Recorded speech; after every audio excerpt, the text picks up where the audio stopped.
savoir si c'est encore pertinent de dire que les adventistes, les chrétiens ne devraient pas porter de bijoux ou de tatouages. Et donc, moi, je vous ai proposé d'examiner ce sujet en trois parties. Nous allons parler des bijoux Ça fait et des des, or- jours. et des ornements en général et des tatouages. Et en dernier, nous allons conclure sur notre destinée. Voilà. Les bijoux. Y a-t-il des gens pour, très brièvement, hein, toujours, y a-t-il des gens pour et qui voudraient dire je suis pour parce que, et une seule phrase, pas plus. Est-ce que quelqu'un veut s'avancer et dire je suis pour le port des bijoux et le port des ornements en général? Je suis pour et pourquoi? Je suis contre à cause de la Bible. Bon, ça, j'avais demandé les pour avant. Donc, il y a un contre Pardon. à cause de la Bible. Y a-t-il des contre? Bon, puisque je n'ai que des pour, ou alors les contre n'osent pas. La connexion est instable. Regarde si. Oui, il y a les trois points verts. Excusez-moi. Alors, il n'y a personne qui est pour qu'on porte des bijoux. Donc, vous cherchez simplement à fortifier votre opinion. Bon, j'ai entendu une voix, mais je n'ai pas compris. Donc, Christelle, oui. Euh, nous allons maintenant regarder les les deux principaux textes que généralement, tous ceux que j'ai vus débattre des bijoux et qui pensent qu'il faut instruire le peuple avant de montrer ces textes-là, mettent donc à la fin. Et je vais donc vous proposer les textes clés qu'on proposait avant et qu'on propose de moins en moins aux adventistes avant le baptême. Que disent ces textes clés? 1 Pierre 3, verset 3. Ayez non cette parure extérieure qui consiste dans les cheveux tressés, les ornements d'or ou les habits qu'on revêt, mais la parure extérieure est cachée dans le cœur, la pureté incorruptible d'un esprit doux et paisible qui est de grand prix devant Dieu. Ainsi se paraît autrefois les saintes femmes qui espéraient en Dieu soumises à leur mari. Et il y a un deuxième texte, 1 Timothée 2, verset 9, qui est clé, je vous dis, quand on veut se baptiser, en tout cas dans l'Église adventiste.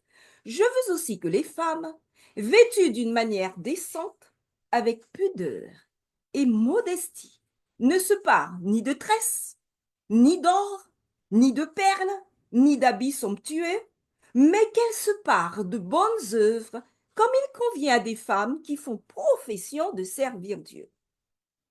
Alors, j'ai regardé les commentaires et ils disent que c'est une exhortation, il y a une faute d'exhortation, domestique aux Romains qu'on a fait, que l'apôtre Pierre adresse pour des églises.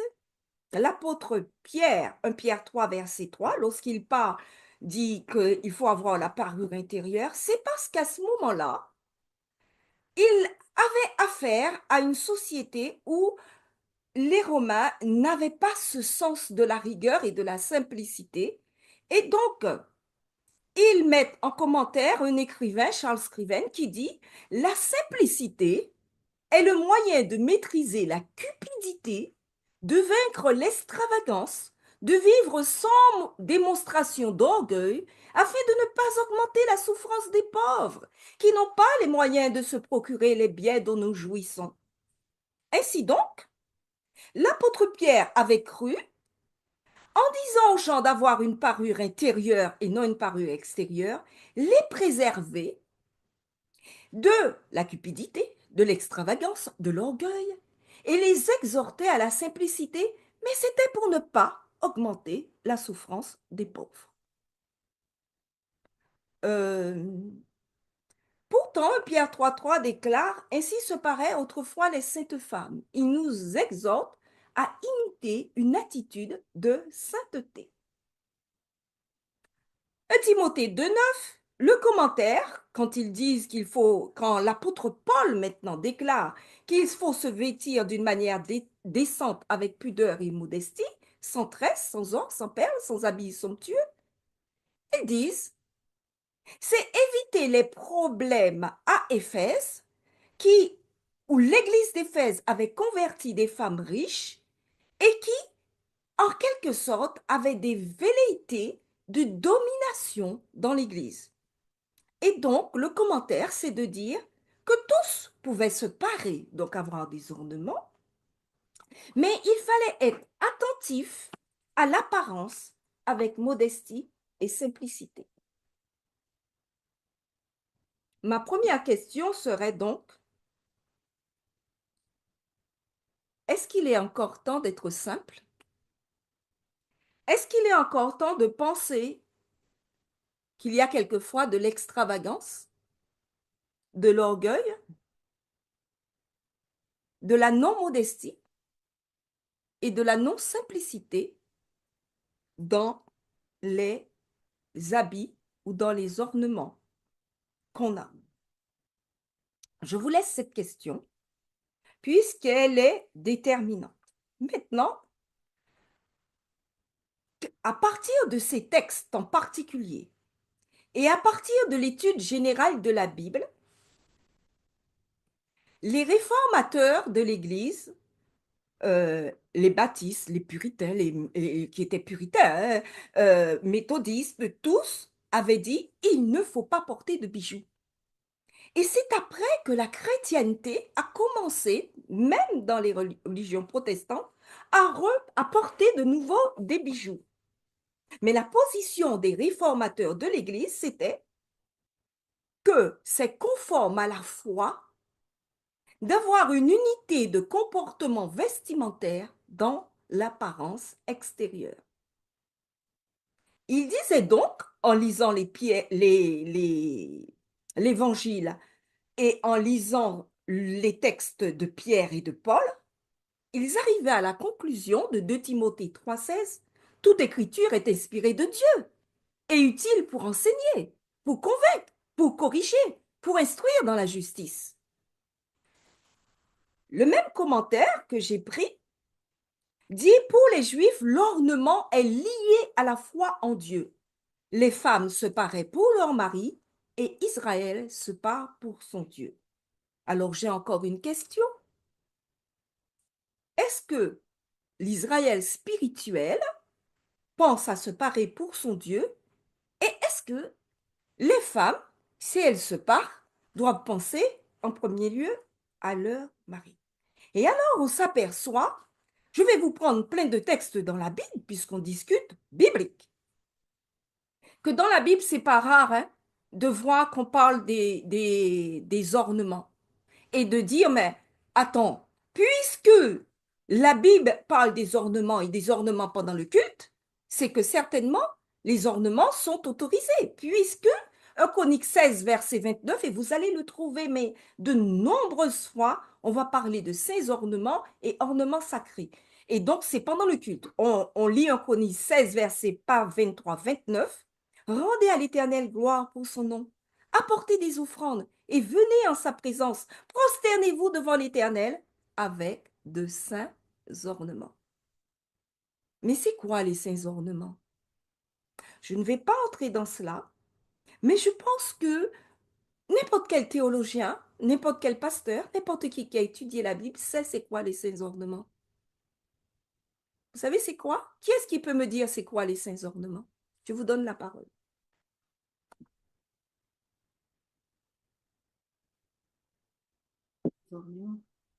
Les ornements sacrés, c'est quoi?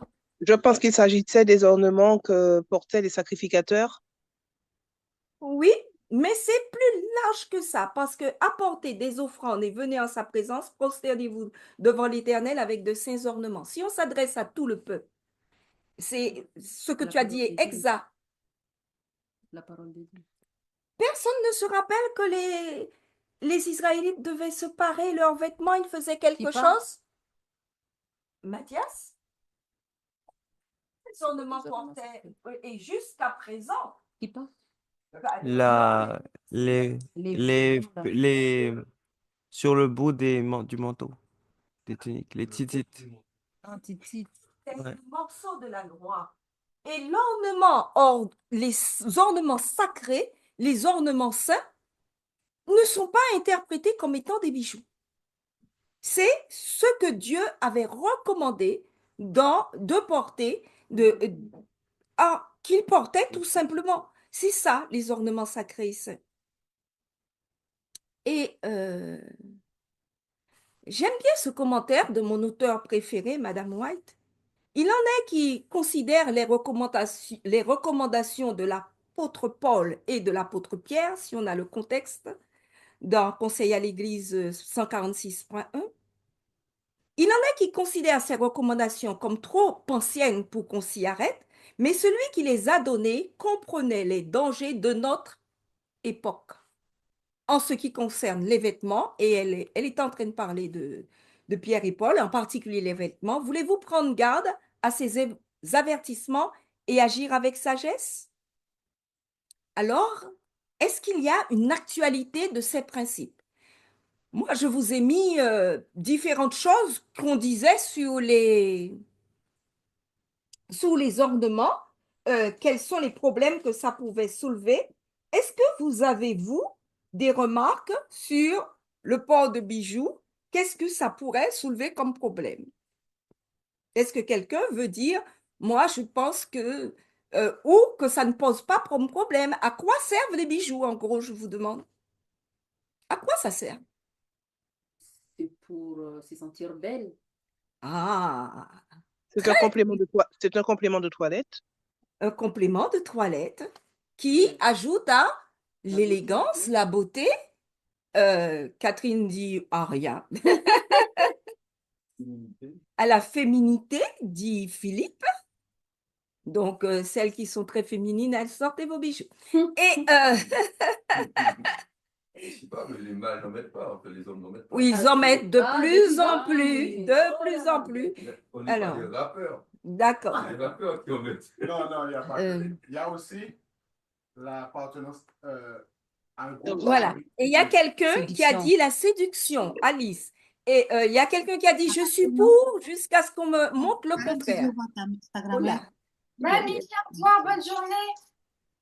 Voilà. Et on va arrêter, on coupe le son parce qu'on vous entendait, madame FMA, je ne sais pas c'est qui. Bon, alors on a coupé le son. Il y a quelqu'un qui lève la main? Oui, c'est Gardine. Est-ce que Bonjour. vous avez... Bonjour. Est-ce que inclus dans cela, c'est le bague de mariage, par exemple, bague de fiançailles, Nous allons parler et aussi parfois quand on est, je ne sais pas si vous dites en français, gradué d'une université, où vous appartenez à un certain groupe de l'université, il y a une bague aussi qui, qui c'est une marque d'appartenance. Vous Oui, m'entendez? oui, j'ai très bien entendu, même si je cherchais quelque chose qui était tombé. J'ai très bien entendu, je suis tout à fait, on va parler de tout, de la bague de fiançailles, de l'alliance, des ports extérieurs. En fait, sans mentionner, vous allez vous apercevoir que nous allons parler de tout ça. Alors, surtout dans le contexte que nous a donné Gardine, la bague peut avoir une fonction. Ça peut vraiment, dans certaines sociétés, signaler je suis mariée, je suis réservée et je ne désire plus qu'on me courtise. Oui, ça peut vouloir dire ça. La société peut effectivement, pour des diplômes, bon, c'est pas, je ne connais pas ça dans les pays français, donner un ornement, une bague qui veut dire voilà, j'ai telle fonction, j'ai tel grade, j'ai tel diplôme. Alors, oui, Jean-Marc? Il y a aussi l'appartenance à un groupe. Oui. qui a des fonctions, mais aussi des liens avec la spiritualité. Voilà. Dans le monde, il y a des groupes qui portent Oui. des ornements. Oui, et ça qui ont- les signale les uns aux autres Oui. quand ils ne se connaissent pas. Dans le monde, par exemple, un pouvoir spirituel, Mhm. et ils doivent faire certaines pratiques Oui, par rapport oui, aux bijoux. Même d'accord. certaines Oui, personnes, ils ont comme instruction de ne pas laisser quelqu'un toucher. d'accord. Donc, Jean-Marc nous signale que ça peut être lié à la spiritualité de certains groupes et que même certains bijoux ne doivent pas être touchés. Alors, on dira que... Alors, on m'a parlé de l'orgueil. Et donc, certains vont dire c'est lié à la prostitution parce que dans la société j'ai entendu ça beaucoup de fois, de Pierre et Paul, il y avait les prostituées qui mettaient les tresses, les ornements, donc ça s'adresse surtout à eux. C'est lié à la séduction. Je pense que jusqu'à présent, certaines femmes, en regardant se mettant les bijoux, se trouvent plus séduisantes, plus élégantes. Mais prostitution, séduction, élégance, et lorsqu'on se sent comme cela, on peut aussi parler que ça augmente l'estime de soi. On attire l'attention sur soi. On se sent mieux sans attirer l'attention, forcément penser, ils vont me regarder plus. Mais quand j'ai mis mes bijoux, quand j'ai mis mon ornement, je me sens mieux. Ça peut être un signe dans la société, comme Gardine nous l'a dit, de qui on est. Ça peut être notre culture qui veut que, et bon, quand ta mère te donne un bracelet ou que ta marraine te donne quelque chose, tu le portes toute la vie et surtout, il ne faut pas le retirer. Ça peut être, donc on a vu une fonction. On peut voir dans la Bible et se demander est-ce que la Bible et Dieu aiment les bijoux? On peut voir si c'est vieilli ou d'actualité. Est-ce que c'est une question de quantité? Parce que d'autres vont dire mais non, ils ont dit ça parce qu'ils en mettaient beaucoup, il suffit d'en mettre peu. Est-ce que sauver par grâce à faire à quelque chose avec cette histoire de bijoux pas bijoux? Pourquoi on discute inutilement? Alors, nous allons continuer et examiner tous les points que je vous ai dit là, et très rapidement. La prostitution, la séduction, l'élégance peut effectivement... Mathias, je voudrais déplacer ça. Voilà. Attirer l'attention sur toi, augmenter l'estime. Ça pouvait être réel, hein? Ça pouvait être vraiment spirituel. Et lorsqu'on parle de prostitution, de séduction, on ne peut pas s'empêcher de penser que dans la Bible, cette image des bijoux qui représente la séduction et la prostitution est donnée dans Apocalypse 17, verset 4. L'Église qui s'est rebellée, cette femme était vêtue de pourpre et d'écarlate et parée d'or, de pierres précieuses et de perles. Elle tenait dans sa main une coupe d'or remplie d'abominations et des impuretés de sa prostitution. Et l'Église qui ne s'est pas rebellée, l'Église qui est conforme à la volonté de Dieu, un grand signe parut dans le ciel, une femme enveloppée du soleil, la lune sous ses pieds et une couronne de 12 étoiles sur sa tête. Qu'est-ce que ça veut dire là? Que Dieu a choisi cette image pour le peuple qu'il prépare, pour l'Église qui se prépare à être enlevée au ciel. Quelle est cette Église? Enveloppée du soleil, c'est-à-dire de la justice. La lune sous ses pieds, c'est-à-dire qu'elle reflète la gloire de Dieu. Et la couronne de 12 étoiles sur sa tête pour montrer l'élection d'abord des 12 fils de Jacob, des 12 tribus d'Israël et l'élection des 12 disciples qui étaient chargés de faire la nouvelle église. Donc, Dieu a mis en symbole les bijoux de signes de la prostitution et de la séduction. Est-ce que c'est une fois qu'il a fait ça? Non. Il y a Ézéchiel 16, verset 11 qui ébranle beaucoup et qui fait qu'on se demande, mais qu'est-ce qui se passe? Parce que là, c'est Dieu qui parle. Il dit dans Ézéchiel 16, 11, et je vais vous lire 16, 15, en parlant d'Israël qu'il a sorti de ce peuple qui était petit et qui ne valait pas grand-chose, Ézéchiel 16, verset 11, je te parais d'ornements, je mis des bracelets à tes mains, un collier à ton cou, Je mis un anneau à ton nez, des pendants à tes oreilles et une couronne magnifique sur ta tête. C'est allégorique. Donc, certaines personnes vont prendre cela et vont vous dire, c'est la preuve que Dieu aime les bijoux. Puisqu'il voit, il montre à Israël qu'il l'avait enrichi en disant, j'ai mis des bracelets, un collier, c'est allégorique. Attention, on ne peut pas prendre ce texte-là pour défendre les bijoux. Pourquoi? Parce que vous allez bientôt pouvoir me prendre le riche et Lazare pour défendre que les morts vivent. Il s'agit vraiment d'une image prophétique, montrant de nouveau que la femme qui est désignée là est une femme qui va se prostituer. Pourquoi? Parce que dans Ézéchiel 16, verset 15, c'est écrit, « Mais tu t'es confié dans ta beauté et tu t'es prostituée à la faveur de ton nom. Tu as prodigué des prostitutions à tous les passants, tu t'es livré à eux. » Donc, une nouvelle fois, Dieu dit, attention, il y a une corruption quand je t'enrichis et quand tu te pars. Et donc, les versets suivants vont dire que Dieu va la dénuder. C'est des versets assez violents. Et dans Ézéchiel 16, verset 59, c'est les derniers versets, il va dire, car ainsi parle le Seigneur l'Éternel. J'agirai envers toi, donc son peuple, son Église, comme tu as agi, toi qui as méprisé le serment en rompant l'alliance. Mais je me souviendrai de mon alliance avec toi au temps de ta jeunesse, et j'établirai avec toi une alliance éternelle.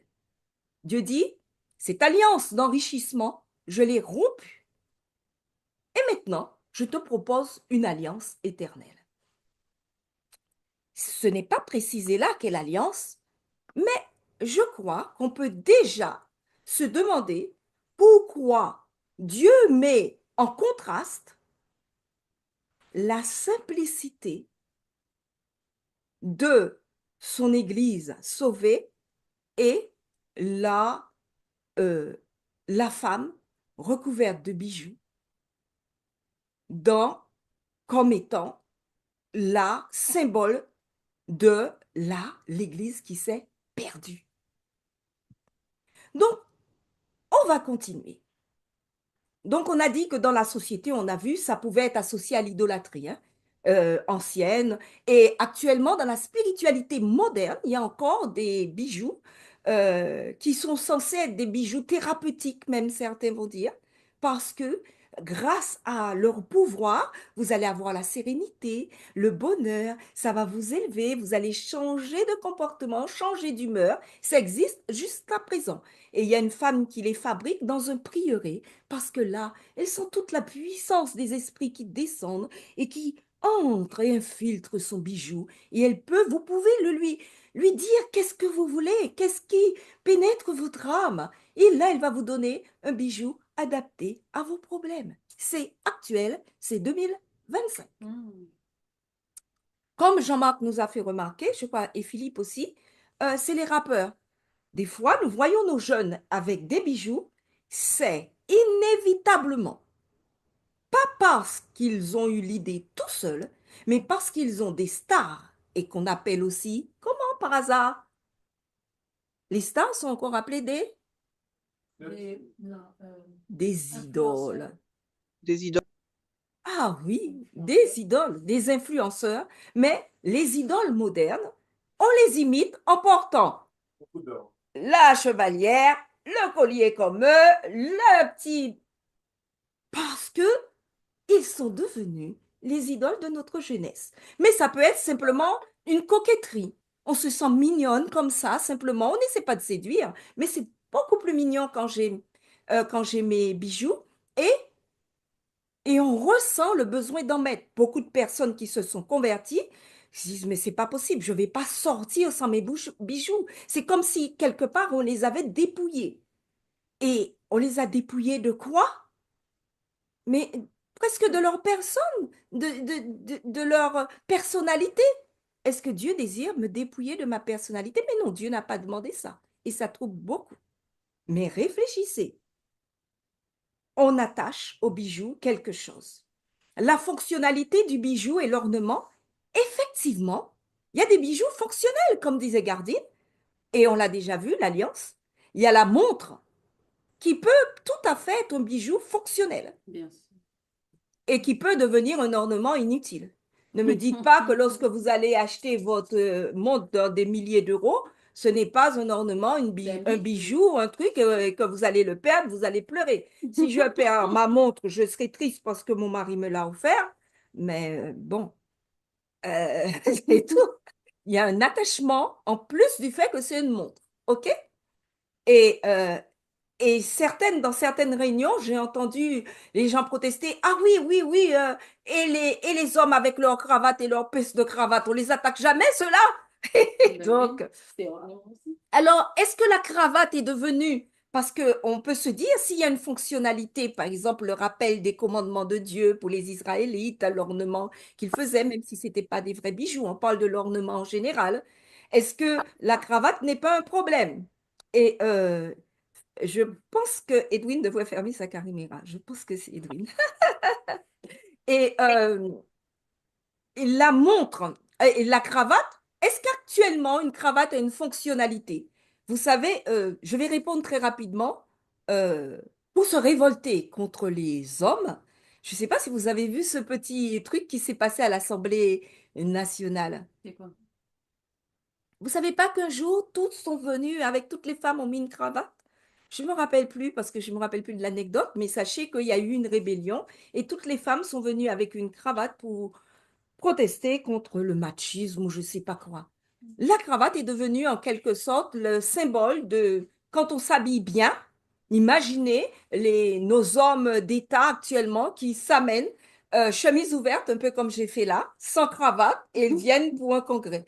Et Cristal, ça l'a fait rigoler parce que effectivement, c'est devenu fonctionnel. Ça montre qu'on est devenu sérieux, qu'on est sérieux et qu'on va faire des choses importantes. Et que ça devient le respect dans le culte. Bon, est-ce qu'il faut mettre la paix sa cravate en or? Là, ça devient un ornement. Maintenant qu'on a vu ça, on peut se demander dans la Bible, est-ce que tous ces paradoxes existent? Que c'est pour s'orner, se parer, ou c'est par fonctionnalité? Et ça, nous allons le voir. En particulier, s'il y a un texte qu'on cite toujours pour dire qu'un homme de Dieu a été amené à apporter des ornements et montrer qu'il était dans l'approbation des ornements, c'est ce qui s'est passé lors du mariage de Rebecca. Rappelez-vous, Genèse 24, 45, 47. C'est le serviteur d'Abraham qui parle et qui dit, je l'ai interrogé et j'ai dit, de qui es-tu fille? Il parle à Rebecca. Elle a répondu, je suis fille de Bethuel, fils de Nacor et de Milca. J'ai mis l'anneau à son nez et les bracelets à ses mains. Et le serviteur sortit des objets d'argent, des objets d'or et des vêtements qu'il donna à Rebecca. Il fit aussi des riches présents à son frère et à sa mère. Et on se dit, vous voyez, les hommes de Dieu, ils portent des bijoux et on peut porter des bijoux. Si vous prenez ce texte-là pour dire que c'est l'approbation des bijoux par Dieu, je vous demande où est la volonté de Dieu dans cela. Premièrement, pourquoi? Lorsqu'Abraham est allé vers Agar, il croyait faire la volonté de Dieu. Et Dieu n'est pas intervenu pour lui dire pourquoi tu es en train de faire cela. Donc, ce texte ne dit pas Dieu lui a dit d'aller avec des bracelets. On parle de ce qu'un serviteur d'Abraham a apporté pour trouver une fiancée. On peut soutenir ce qu'on veut, mais on ne peut pas dire que c'est par la volonté de Dieu. Ce n'est pas exact. Il s'agit d'une démarche personnelle d'Abraham et de son serviteur. Je veux vous faire remarquer quelque chose qui montre la progression des bijoux dans le peuple de Dieu. Lorsque,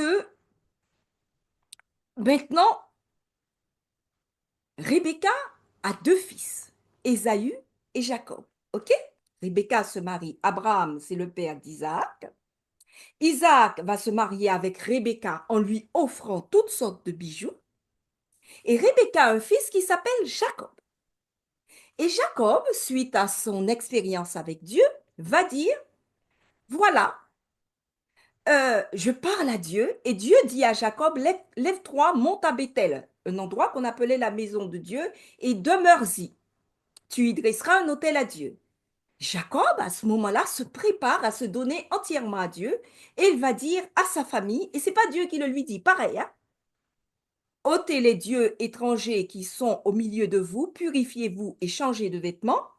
Et Genèse 35, verset 4, ils donnèrent à Jacob tous les dieux étrangers qui étaient entre leurs mains et les anneaux qui étaient à leurs oreilles, et Jacob les enfouit sous le Térébin qui est près de Sichem.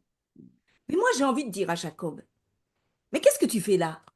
Tu ne sais pas que on avait offert à Rebecca, ta maman, tous les bijoux qu'elle portait? Et pourquoi tu demandes à tes femmes? Qui sont les femmes de Jacob? Mais ce sont ses cousines germaines. Il est en train d'épouser les enfants de les enfants du frère de sa maman, Rebecca, qu'on avait couvert de bijoux. Et lui, il est arrivé à la conclusion que ces bijoux entraînaient sa famille dans une mauvaise direction. Donc, si vous voulez vous soutenir de Rebecca, sachez que Jacob, on l'a appelé comment après? Israël. Nous sommes le nouvel Israël. Si Israël décide je sers Dieu en abandonnant les bijoux, demandons-nous si c'était parce qu'il avait approuvé et compris ce qui s'était passé avec Rebecca. Ok, on continue. Donc, Jacob développe une famille et dans cette famille, il y a Joseph. Et Joseph va être livré et vendu. Et là, de nouveau, un texte qui va nous rassurer sur le fait qu'on porte des bijoux quand on est un enfant de Dieu. Quelle fidélité de Joseph! Quel amour pour Dieu! Quel jeune homme remarquable! Genèse 41, verset 42, ce jeune homme porte des bijoux, puisque Pharaon ôta son anneau de la main et le mit à la main de Joseph. Il le revêtit d'habits de fin lin et lui mit un collier d'or au cou. Et voilà, et Joseph n'a pas protesté. Mes amis, pourquoi Pharaon lui met l'anneau et le collier d'or? Pourquoi? Qu'est-ce qu'il va faire après? Il est en train de faire quoi? Est-ce que quelqu'un le sait? Il Pour moi, sort. Oui, quelqu'un dit, Christelle, qui a parlé, on dirait? Pour moi, c'était son bras droit. Donc, comme après, il allait prendre les choses en main avant qu'il y ait la famine. Donc, pour moi, c'est pour ça que Pharaon lui a donné les anneaux, l'habit, Exactement. tout ça. C'était le symbole de son autorité.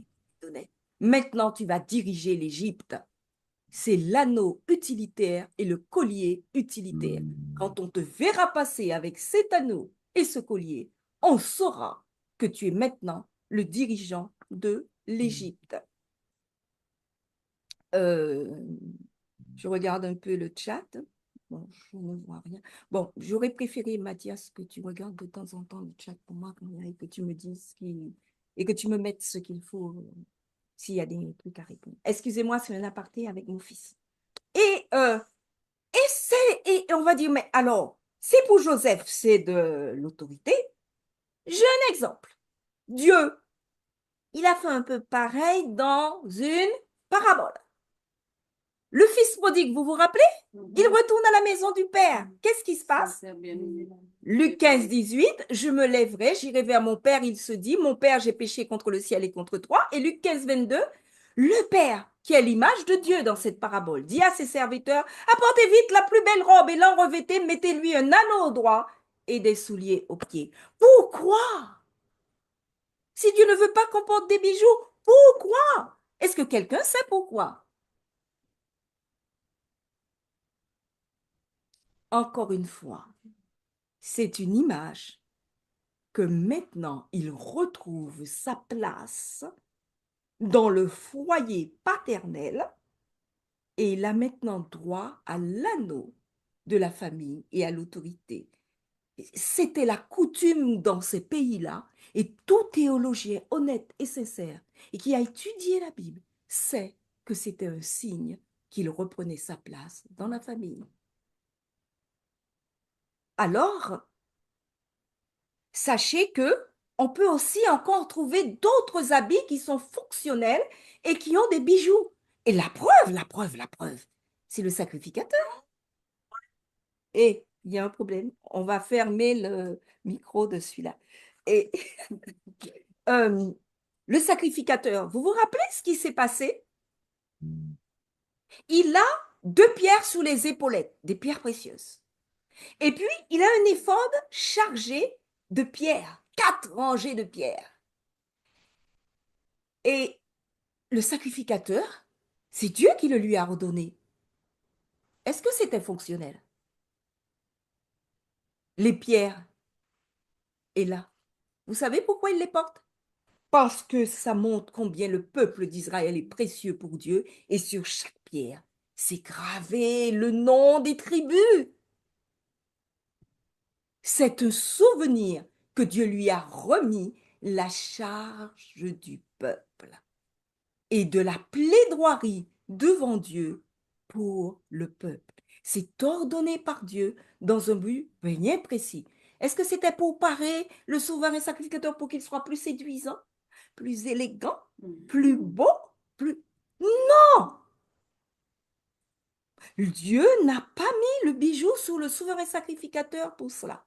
Et encore plus que cela, lorsque le sacrificateur va faire l'expiation, il se passe quelque chose que souvent on ne note pas. C'est que nous croyons, nous, Église adventiste, que tout le sanctuaire représente ce qui s'est passé. Tout l'évangile se trouve résumé dans le sanctuaire. Et en particulier, nous croyons que la purification du sanctuaire céleste, on ne va pas entrer dans cela, c'est juste pour ceux qui savent, a commencé en 1844 et que nous disons que le fameux jour des expiations a commencé à ce moment-là. Et que se passait-il au jour des expiations, mes amis, pour le souverain sacrificateur qui portait tous ses bijoux? Alors, on va le lire dans Exode 16, verset 2, où l'Éternel dit à Moïse, parle à ton frère Aaron afin qu'il n'entre pas en tout temps dans le sanctuaire au-dedans du voile, devant le propitiatoire qui est sur l'arche, de peur qu'il ne meure, car j'apparaîtrai dans la nuée sur le propitiatoire. Et là, on parle du... Vous pouvez chercher, hein, mais on ne peut pas. Vous comprenez, la réunion serait trop longue. Voici de quelle manière Aaron entrera dans le sanctuaire. Il prendra un jeune taureau pour le sacrifice, une bélier. Et ce qui m'intéresse, c'est le verset 4. Au jour des expiations, il se revêtira de la tunique sacrée de lin. Mais où sont passés ces trucs bleus et tout son or et portera sur son corps des caleçons de lin. Il se ceindra d'une ceinture de lin et il se couvrira la tête d'une tiare de lin. Ce sont les vêtements sacrés dont il se revêtira après avoir lavé son corps dans l'eau. Car en ce jour, on fera l'expiation pour vous, afin de vous purifier. Et alors, le sacrificateur, il est tout donné alors? Il a perdu tout parce qu'il est au jour des expiations? Parce qu'on est en train de faire le jugement? Et tout le peuple devait suivre dans l'humiliation, se laver. Se laver, ça me rappelle quelque chose. Ça me rappelle le baptême. Humiliez vos âmes. Et on sait qu'à ce moment-là, il ne portait ni bijoux, ni maquillage, ni rien, ni vêtements somptueux, ni même un parfum. Là, c'est vraiment toute l'exagération de la société juive. Mais sachez que jusqu'à présent, à Yom Kippour, vous ne pouvez pas porter de bijoux parce que c'est le jour des expiations et que c'est ce que Dieu a dit à Israël. Croyez-vous vraiment qu'on a commencé le jour des expiations en 1844? Alors humiliez vos cœurs et changez de vêtements et ne portez plus vos bijoux. On va continuer cette histoire d'Israël parce qu'elle est très intéressante. Abraham, je vous ai dit, a envoyé chercher Rebecca. Rebecca est ornée de bijoux. Elle a un fils Jacob qui enterre tout. Jacob a un fils Joseph à qui on met un anneau d'or et un collier. Et Joseph fait venir toute sa famille où? En Égypte. Alors, qu'est-ce qui se passe? Ceux qui veulent soutenir les bijoux disent, mais les enfants d'Israël portaient des bijoux. Puisque Exode 32 nous raconte un épisode, la formation du veau d'or. Et là, Exode 32, verset 2, Aaron leur dit, ôtez les anneaux qui sont aux oreilles de vos femmes, de vos fils et de vos filles et apportez-les. Moi, et tous ôtèrent les anneaux d'or pour faire quoi? Pour faire un veau d'or. Donc, vous voyez, le peuple d'Israël porte des bijoux. Arrêtez, nous sommes le nouvel Israël, nous allons porter des bijoux, puisque... Mais dans quel état est ce peuple d'Israël pour qu'ils veulent faire un veau d'or? Ah oui, mais le problème, c'est que c'est Dieu qui leur avait dit de dépouiller les Égyptiens et de se parer. Donc, s'ils ont des anneaux, des trucs, c'est peut-être que c'est Dieu qui le leur a dit. Alors, il y a un verset très intéressant, parce qu'il dit ce que Dieu leur avait dit d'emporter hors d'Égypte. Exode 12, verset 35. Les enfants d'Israël firent ce que Moïse avait dit. Ils demandèrent aux Égyptiens des vases d'argent, des vases d'or et des vêtements. Ah. Ils n'ont pas demandé d'anneaux d'or. Ils n'ont pas demandé de bijoux. Ils n'ont pas demandé dans la volonté de Dieu. Donc, plusieurs hypothèses. Ou au moment où Moïse les appelle, ils ont des bijoux. Ou c'est en partant, ils ont pris des choses que Dieu ne leur avait pas dit. Mais en aucun cas, on ne peut voir là une volonté de Dieu passe encore une fois. Il n'y a pas la volonté de Dieu là, mais l'attitude des enfants d'Israël à un moment où ils sont tellement corrompus qu'ils se font un faux d'or avec leurs bijoux. Alors, c'est extrêmement intéressant. Dieu va dire, il me faut juger ce peuple. Et Exode 35, verset 5. Et l'Éternel dit à Moïse, dit aux enfants d'Israël, vous êtes un peuple au cou roide. Si je monte un seul instant au milieu de toi, je te consumerai. Ôte maintenant tes ornements de dessus toi et je verrai ce que je te ferai. Les enfants d'Israël se dépouillèrent de leurs ornements en s'éloignant du mont Horeb. Mais quoi? Pourquoi on leur retire encore des ornements? Ils en avaient tellement. Ils en avaient qu'ils portaient suffisamment pour mettre sur le veau d'or. Et il leur en reste encore que Dieu leur dit, bon là, si c'est une question de quantité, ils avaient déjà retiré suffisamment. Pourquoi Dieu leur dit de retirer ce qui reste? J'ai l'intention d'avoir un peuple selon ma volonté. Et donc, maintenant que je t'ai présenté ma loi et que tu continues à ne pas comprendre quel Dieu je suis, je te demande d'ôter tes ornements. Et voilà l'histoire de l'Israël que nous disons porter des ornements. En fait, quand Dieu leur dit, ôte maintenant tes ornements de dessus de toi et je verrai ce que je te ferai, il continue à les faire sortir d'Égypte.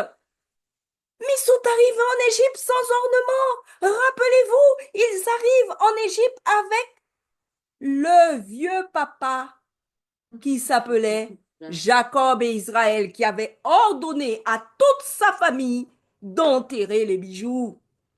Donc on ne peut pas dire que c'est Israël qui portait les bijoux volontairement. C'est une décadence du peuple de Dieu d'avoir des bijoux.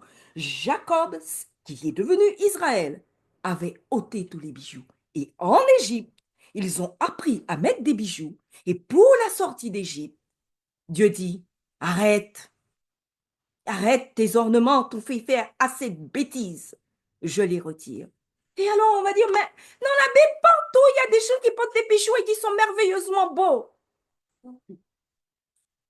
Alors, Cantique des Cantiques 1, verset 10, par exemple, dit, tes joues sont belles au milieu des colliers, ton cou est beau au milieu des rangées de perles. Donc, c'est la preuve, Dieu est d'accord avec les bijoux. Ah oui. Mais mes amis, Cantique des Cantiques, c'est écrit par des hommes qui étaient polygames. Donc Dieu était d'accord avec eux parce que jamais je n'ai entendu Dieu reprendre David sur sa polygamie, à part quand il a eu un enfant. Sinon, les autres femmes qu'il a pris, il n'y avait pas de problème. Dieu instruit son peuple au moment où le peuple est prêt à entrer dans la vérité. Il n'y a nulle part la volonté de Dieu là. Il a là la volonté d'hommes qui sont des polygames, qui sont influencés par la société, qui n'est pas une société de Dieu, on parle à un roi. Le roi même n'a pas été voulu de Dieu, c'est une concession de Dieu aux enfants d'Israël qui voulaient imiter les peuples, et ces rois commencent à porter des couronnes. On ne va pas entrer dans cela. Mais si vous savez, la première couronne de David, ça a été une couronne de David, ça a été une couronne qu'il a volée. Pas volée, c'est pas vrai. Il l'avait conquis à un roi païen.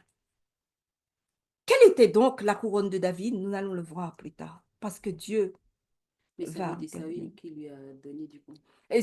Non, ce n'était pas la couronne de Saül, je ne sais pas pourquoi, mais quand il va battre, je crois, Og, roi de Basan, je n'ai pas revérifié cette Non, histoire. je me souviens de David, Mhm. mais pour Saül, Saül, parce que en fait, quand Saül est mort sur le mont, voilà, il avait sa couronne. oui, c'est ça. Donc, Oui, Saül avait une couronne, et encore une fois, Saül est le premier roi, qui est une concession de Dieu, et Dieu dit aux enfants d'Israël, vous vouliez un homme comme cela, comme les rois d'alentour?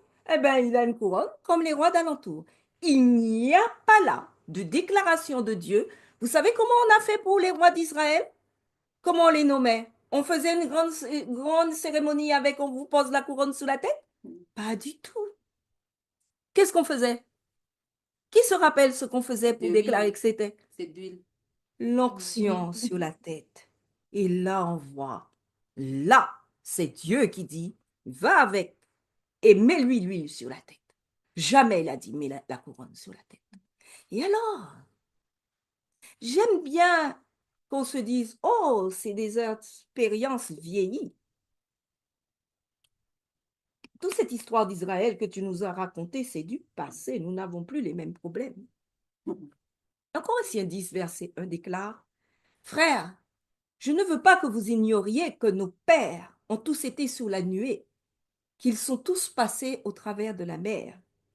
Et en Corinthiens 10, verset 11, ces choses leur sont arrivées pour servir d'exemple. Et elles ont été écrites pour notre instruction, à nous qui sommes parvenus à la fin des siècles. Vous croyez être parvenus à la fin des siècles? Sachez que Corinthiens 10, verset 1, qui dit qu'ils sont tous passés au travers de la mer, est le symbole pour tout théologien du baptême.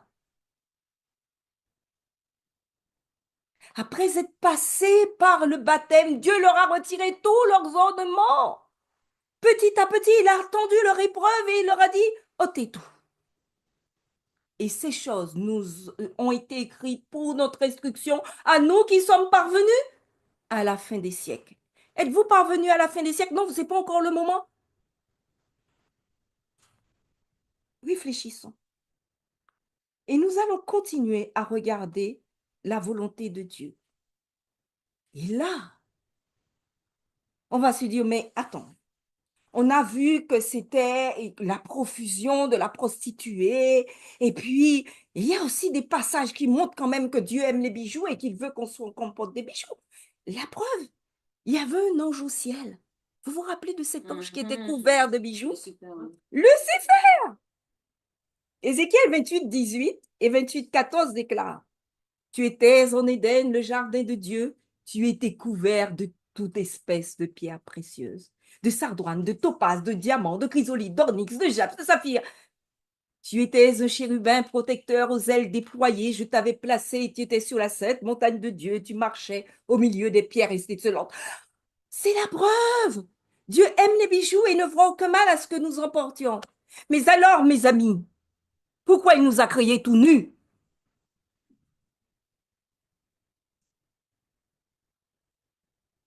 Pourquoi cette pauvre humanité qui est de peu inférieure aux anges, Dieu ne l'a pas donné ça? C'est que ça ne correspondait pas à notre humanité. Rappelez-vous, c'est lorsque nous avons péché que nous avons commencé à dire il nous faut de la déco. Mais oui, parce qu'on est des êtres intelligents. Oui, Et du coup, par exemple, Dieu nous a créés pour prendre soin de tout ce qui nous entoure. Mathias. Et du coup, les bijoux, du coup, comme on est intelligent, donc on sait c'est qui va nous faire plus beau, plus belle. Mais plus oui, beau. en regardant Lucifer. Bon, je te taquine. Non, simplement, nous avons toujours pris la liberté de nous décorer. La preuve, quand on a péché, on a pris les feuilles du figuier et Dieu a dit non, non, non, ça ne te convient pas, je vais te donner des habits de peau. Il aurait pu, je pense, non seulement nous pas nous créer, en fait, on est enveloppé de la lumière de Dieu. Ce serait une autre étude de montrer que le mot nu qui est là est nu qui veut dire vêtu de manière euh, pas ordinaire.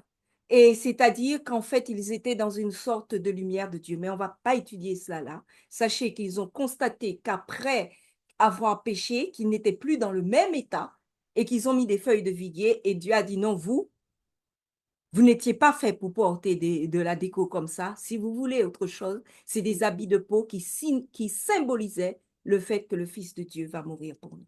Mais je voudrais qu'on se rende compte que lorsque Dieu met un ange couvert de toute espèce de pierres précieuses, il ne s'agit pas de l'humanité et de la création de l'humanité. L'humanité a été créée pour vivre dans la simplicité. Et le modèle de l'humanité, le modèle parfait, quand Dieu a dit c'était très bon, n'avait aucune déco. Aucune. Alors, Mais pourquoi Dieu alors a créé les perles de l'or? et voilà, les perles, l'or, là. Et Dieu a regardé, il a dit c'était très bon pour l'humanité. Et même, il va faire la cité d'or pour l'humanité. Il ne veut pas que tu arraches les pampins et que tu mettes sur 3 cristals.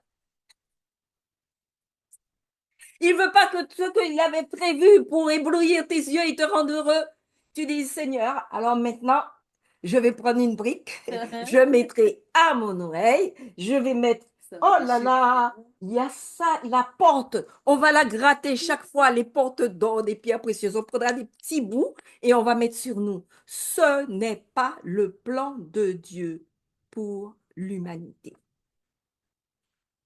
Alors, il y a quelqu'un qui demande que penser des couronnes de nous serons. Nous allons arriver au deal. T'es patiente pas. Si tu pars pas, sinon il y aura une rediffusion.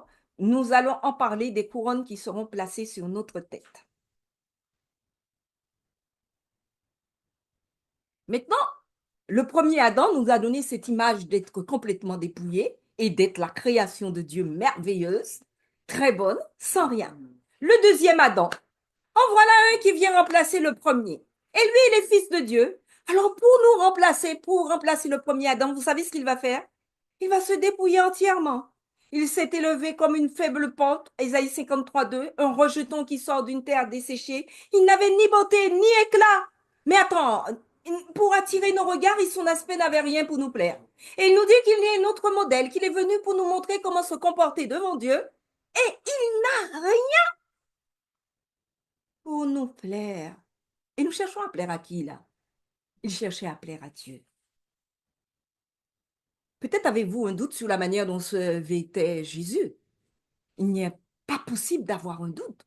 Pourquoi? Parce que lorsqu'on l'a crucifié, on a dit qu'il se partageait ses vêtements. S'il y avait un bijou, alors on nous a dit, ils se sont demandé à qui ira le diadème. En tirant au sort afin que s'accomplisse ce qui avait été annoncé par le prophète, ils se sont partagés mes vêtements. Ils ont tiré au sort ma tunique. Notre seul modèle, Christ, crucifié pour nous. Alors, mais on ne va pas s'arrêter là. Nous sommes sauvés par grâce. Dieu ne demande que l'intérieur. 1 Pierre 2, verset 9 déclare, « Vous, au contraire, vous êtes une race élue, un sacerdoce royal, une nation sainte, un peuple acquis, afin que vous annonciez les vertus de celui qui vous a appelé des ténèbres à son admirable lumière. Quelles sont les vertus de Dieu que nous annonçons? Sommes-nous ce sacerdoce royal qui, croyant, connaît au temps des expiations? La simplicité du temps des expiations. La simplicité d'annoncer les vertus de Jésus-Christ qui est mort sur la croix pour nous. Nous croyons quand Apocalypse 14, verset 7 déclare « Craignez Dieu et donnez-lui gloire, car l'heure de son jugement est venue », c'est réellement l'heure du jugement qui est venue et qui se déroule dans le ciel. Adorez celui qui a fait le ciel, la terre et la mer et les sources d'eau. Nous croyons que l'exemple de l'attitude qui doit être faite au moment du jugement nous est donné dans Lévitique 16, 29. Vous humilierez vos âmes, marchons humblement devant le Seigneur. Continuons. Et si j'accepte ma vocation? Et si je me décide à servir Christ? Alors Christ avait un message pour tous ceux qui étaient attachés à du matériel. Matthieu 19, 21.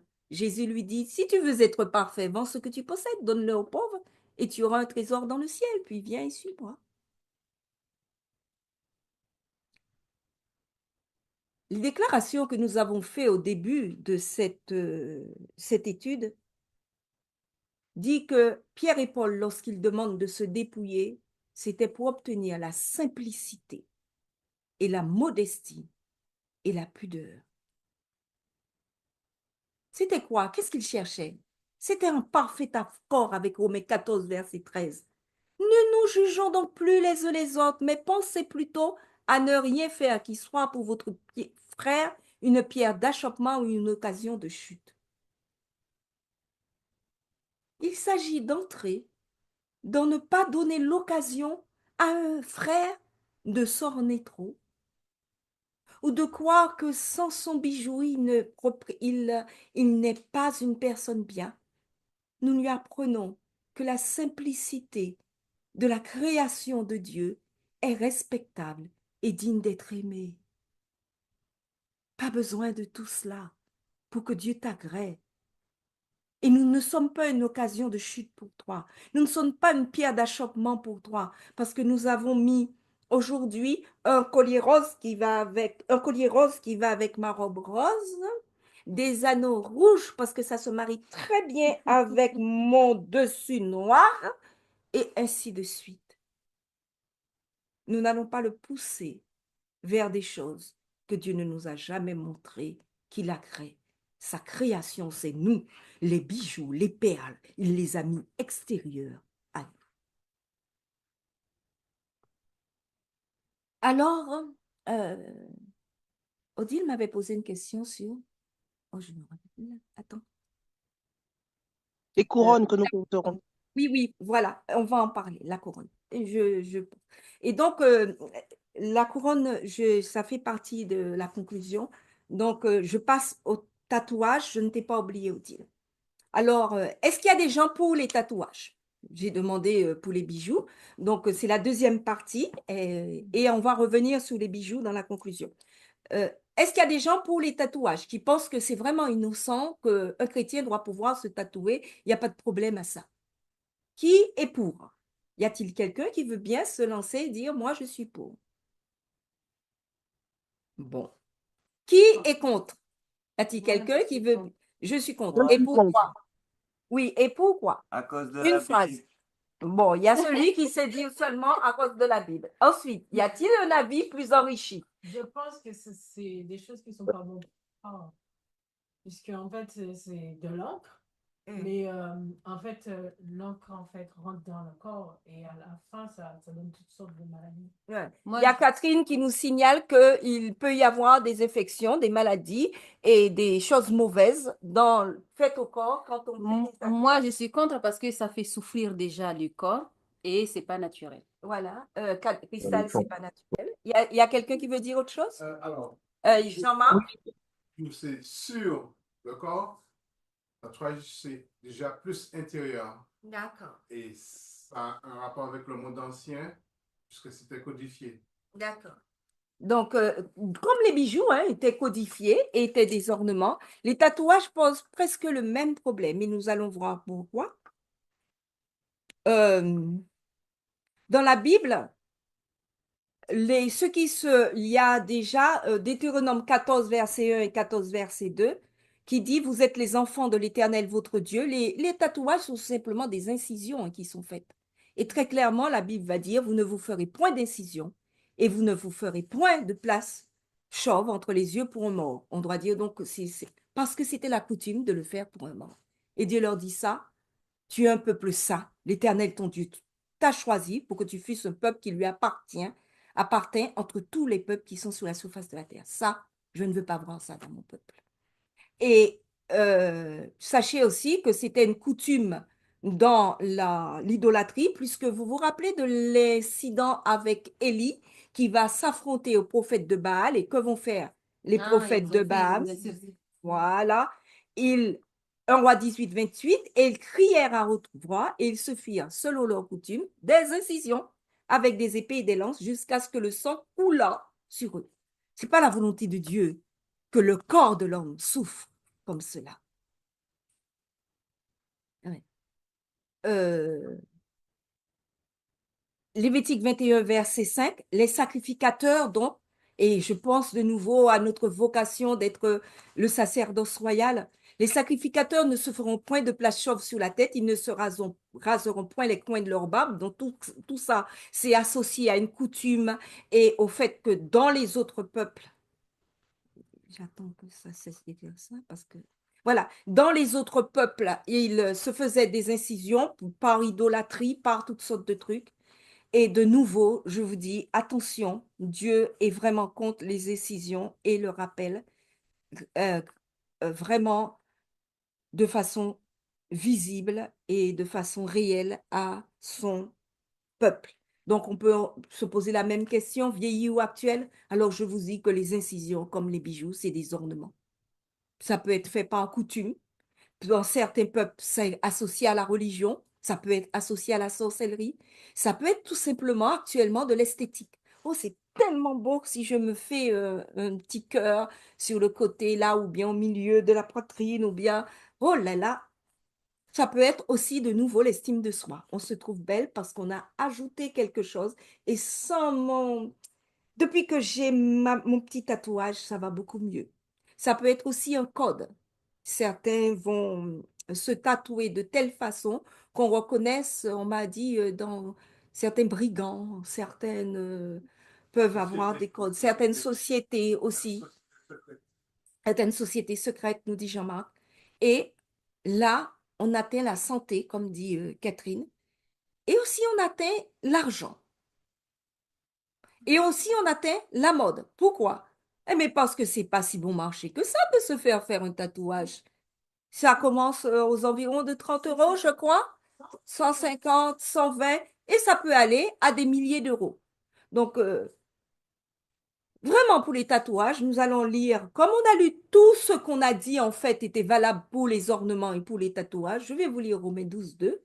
Ne vous conformez pas au siècle présent, mais soyez transformés par le renouvellement de l'intelligence afin que vous discerniez quelle est la volonté de Dieu, ce qui est bon, agréable et parfait. 1 Corinthiens 6, 19, pour ce qui est donc de la mode, de l'esthétique, de tout ça, Romains 12, 2. Et maintenant 1 Corinthiens 6, 19, pour ce qui est de la santé. Ne savez-vous pas que votre corps est le temple du Saint-Esprit qui est en vous, que vous avez reçu de Dieu et que vous ne vous appartenez point à vous-même? Ne mettez pas n'importe quoi dans le temple de Dieu en faisant des tatouages. Faites attention à cela. Et d'un point de vue général, j'aime bien cette pensée de mon auteur préféré, Madame White. Renoncez aux ornements futiles et mettez de côté pour l'avancement de la cause de Dieu l'argent ainsi épargné. Si quelqu'un a l'intention de se faire un tatouage, j'ai une bonne idée. C'est ce qu'il pourra mettre cotisé pour l'église la prochaine fois. Mettez la même somme. Apprenez à pratiquer le renoncement et enseignez-le à vos enfants. Donc, dès les enfants, on doit leur apprendre à se passer des ornements futiles. Tout ce qui peut être économisé grâce au renoncement est maintenant nécessaire pour l'œuvre à terminer. Les nécessiteux doivent être secourus, ceux qui sont nus, habillés, ceux qui ont faim, nourris. La vérité pour le temps présent, annoncée à ceux qui ne la connaissent pas encore.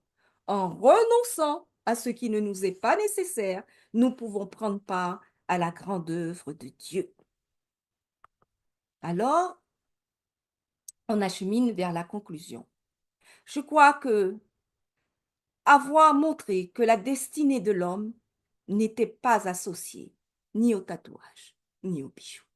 Tu ne peux pas nous avoir créés avec une telle simplicité pour que nous disions « Ah oui, c'était son plan hein, que je porte des bijoux. » C'est faux. Apocalypse 17, verset 5, sur son front, celle qui porte, qui représente le peuple égaré, c'est Babylone la grande, la mère des impudiques et des abominations de la terre. Et sur son front était écrit un nom. Sur le front des enfants de Dieu doit aussi être écrit un nom. Apocalypse 14, verset 1, je regardais, et voici l'agneau se tenait sur la montagne des Sion, et avec lui 144 000 personnes qui avaient son nom et le nom de son Père écrit sur leur front. Nous n'allons pas faire l'étude maintenant. Porter le nom de Dieu veut dire porter le caractère de Dieu, porter le style de Dieu, porter la façon de Dieu. Qui est venu représenter Dieu sur la terre? Jésus-Christ. Comment est venu Jésus-Christ? Dans la simplicité. Comment il nous représente? Dans la simplicité et dans l'éclat de la gloire de son caractère. Apocalypse 3, 11. Je viens bientôt, et maintenant nous allons parler de ce que Odile a demandé. Retiens ce que tu as afin que personne ne prenne ta couronne, parce que nous allons recevoir des couronnes au ciel. Apocalypse 7, verset 9. Après cela, je regardais. Il y avait une grande foule que personne ne pouvait compter, de toute nation, de toute tribu, de toute langue, de tout peuple, qui se tenaient devant le trône et devant l'agneau, revêtus de robes blanches et des palmes dans leurs mains. Et où sont les bijoux? Peut-être sur notre tête. Notre destinée a été d'être créée dans une lumière et une sagesse complètement dénudée. Et on va nous emmener au ciel. Et au lieu de penser à nous mettre les bijoux comme il a fait pour Satan, pour Lucifer, pardon, il nous met des robes blanches et des palmes dans la main. Oh, on va pas y aller. Hein? Mais heureusement, il a prévu la couronne. Alors nous allons voir quel était le signe de la couronne. Lévitique 21, verset 12. Il ne sortira point du sanctuaire et ne profanera point le sanctuaire de son Dieu. On parle du souverain sacrificateur, mais là, on va parler de ce que représente la couronne. Car l'huile d'onction de son Dieu est une couronne sur lui. Je suis l'Éternel. La couronne représente donc le fait que Dieu nous met à part et nous prend pour ses enfants et pour son peuple. C'est l'onction qui nous est donnée dans la consécration totale désormais à Dieu. La couronne n'est pas pour que tu as vu ma belle couronne avec plus de perles et d'étoiles que la tienne et qu'au ciel. Vous savez ce qu'on va faire de la couronne? Tellement on sera... Au pied de Jésus. Amen, Cristal. On va la jeter au pied de Jésus. Tellement on aura appris que c'en est totalement dépouillé face à notre Seigneur. Alors, face à toute cette étude, dès 1866, oh, c'est vieux ça, hein? Il ne va pas nous sortir un truc de 1866. L'Église adventiste du 7e jour de Battle Creek adopta une résolution concernant le vêtement. Le 3e point était libellé ainsi. Nous croyons que le port de bijoux, qu'il soit d'or, d'argent, de corail, de perles ou de caoutchouc, ainsi que celui de fantaisie coûteuse placée dans la chevelure, est non seulement inutile, mais encore strictement défendu par l'enseignement sans équivoque des Écritures. Et le point 4 disait les volants, les crinolines, profusion de rubans, de cordons, de galons, de broderies, de boutons dans la toilette féminine. Là, c'est une profusion parce qu'il faut des boutons pour attacher mon vêtement, désolé. Et d'une vanité, à notre avis, d'une vanité condamnée par la Bible, ne devrait en conséquence être approuvée par les femmes qui font profession de servir Dieu. L'Église, lisant ce que Pierre et Paul avaient dit et lisant toute la Bible, avait pris cette position.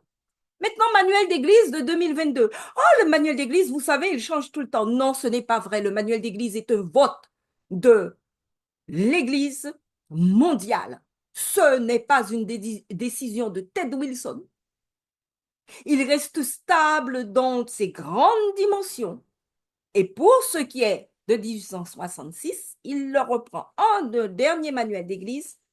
Je vous lis un extrait du dernier manuel d'église voté par l'Église mondiale. S'habiller simplement, s'abstenir de toute recherche de bijoux et d'ornements de toutes sortes, s'abstenir est en accord avec notre foi. Et qu'est-ce que nous déclarons? L'Écriture enseigne sans ambiguïté que le port de bijoux est contraire à la volonté divine. L'apôtre Paul nous encourage à nous vêtir de manière décente, avec pudeur et discrétion, et non de tresses, d'or, de perles ou de toilettes somptueuses. Le port de bijoux attire l'attention d'une manière incompatible avec l'oubli de soi-même qui caractérise le chrétien. 2022, page 207. Des fois, ça change de page selon le PDF. Je l'ai pris plusieurs fois.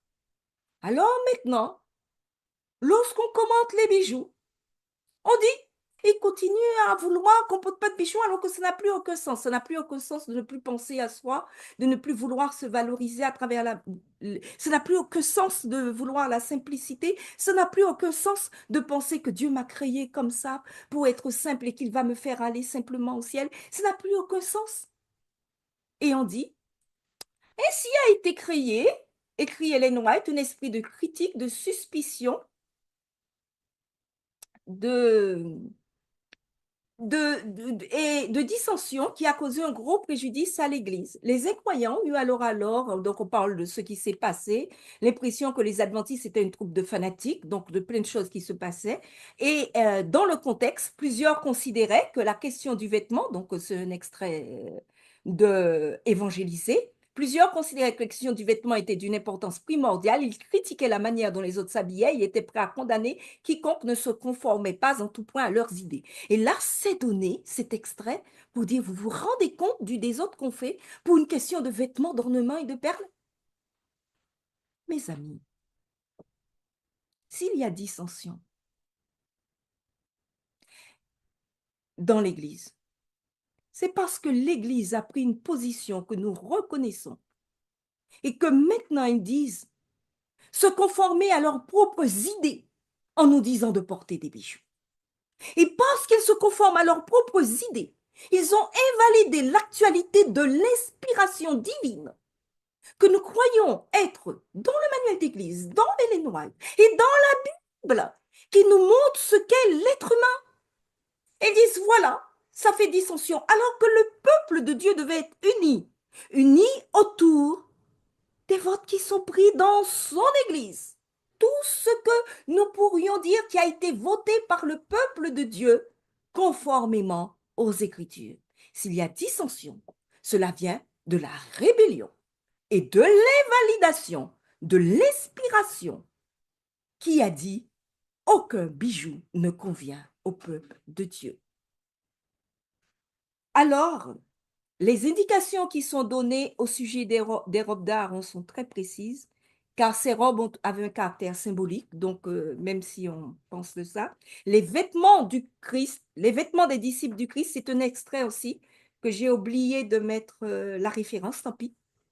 Les vêtements des disciples du Christ devaient avoir le même caractère.